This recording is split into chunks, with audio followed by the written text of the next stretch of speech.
Monsieur Védrine, la raison de votre présence ici, l'intérêt pour vous de cette troisième édition de la World Policy? Il y a beaucoup de raisons à ma présence. D'abord, je suis un ami de longue date de Thierry de Montbrial et je pense qu'il a fait en France depuis maintenant plusieurs décennies un travail intellectuel très intéressant. D'abord en créant un vrai think tank, un vrai institut d'études et en lançant des idées, en faisant des analyses rigoureuses, cohérentes, rationnelles, historiquement étayées et branchées sur l'économie. Donc c'est un apport très très utile, un peu comme ce qu'il y a dans beaucoup de pays anglo-saxons, à travers des vrais think tanks. Deuxièmement, je crois qu'il a eu raison de lancer une autre initiative spécifique sur comment peut-on organiser mieux le monde global. Je fais partie de ceux qui pensent qu'on ne devrait pas utiliser l'expression communauté internationale, qui est trop optimiste et trop chaleureuse, et on devrait la présenter comme un objectif. Nous voudrions que le monde devienne un jour une vaste communauté, mais ce n'est pas encore le cas.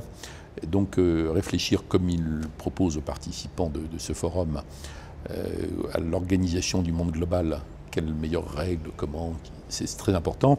On pourrait penser que les gouvernements le font. La preuve, il a bien fallu transformer le G8 en G20 et des discussions ont lieu, mais d'expérience, je peux vous dire que quand vous êtes en fonction, vous êtes harassé, harcelé, sous la pression permanente de l'événement immédiat. Et c'est très très important d'avoir une relation avec des gens qui peuvent consacrer leur temps à réfléchir. Donc il y a des lieux comme ce nouveau forum animé par Thierry de Montbrial et des rencontres comme celle de Marrakech, en plus c'est toujours agréable d'être à Marrakech, pour mettre en communication des gens qui sont des responsables en fonction, comme Ban Ki-moon qu'on a entendu ce matin, ou le ministre espagnol Moratinos, le ministre marocain, des tas d'autres, Jean-Claude Trichet bien sûr, et des gens qui ont de l'expérience ou qui réfléchissent ou qui ont des idées, qui font des propositions sur comment est-ce que ça pourrait marcher mieux au Conseil de sécurité ou au sein de l'OMC ou de l'FMI. C'est très utile, c'est très très utile. J'étais aussi frappé par les différences de type d'acteurs qu'on retrouve ici à Marrakech. Il y a aussi les gens des entreprises, il y a toutes sortes de gens qui permettent ce... Oui, mais alors je crois que la démarche de Thierry de Montbrial n'est pas d'associer des gens divers pour le plaisir d'associer des gens divers, pour le plaisir de dire c'est bien parce qu'il n'y a pas que des gouvernements. Il associe des gens venus de toutes sortes de métiers, mais qui peuvent contribuer à cette réflexion. Et c'est vrai que dans le monde, dans l'entreprise, beaucoup de gens se contentent de faire fonctionner le mieux possible leur entreprise et de trouver des marchés et de gérer leurs équilibres économiques internes, mais d'autres ont des idées en plus sur ce qu'il faudrait faire, par exemple sur la question monétaire, sur la question des normes. Donc il y a beaucoup de chefs d'entreprise qui ont des idées sur le libre-échange, par exemple. Est-ce qu'il est intégral, général, intouchable, inattaquable, ou est-ce qu'en réalité ce n'est pas un slogan derrière lequel s'abritent des pratiques relativement différentes, l'Europe étant dans le monde l'entité la plus naïve peut-être sur ce plan. Donc c'est un débat.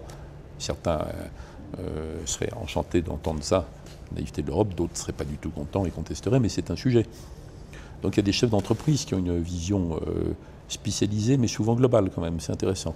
Puis il y a tout le monde, ce qu'on appelle la société civile, où il y a un peu tout et n'importe quoi.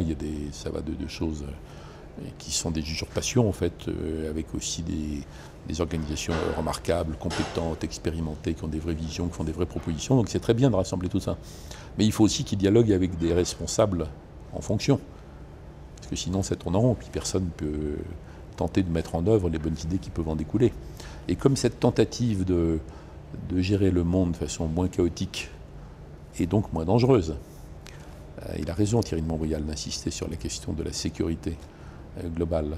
Comme cette tentative de toute façon ne va pas aboutir du jour au lendemain, c'est très important qu'il y ait des réunions de ce type. Mais après, alors comptons sur lui, il faut que les idées qui en découlent soient résumées de façon convaincante pour saisir ceux qui vont en débattre. Par exemple, les dirigeants qui se retrouvent dans le G20.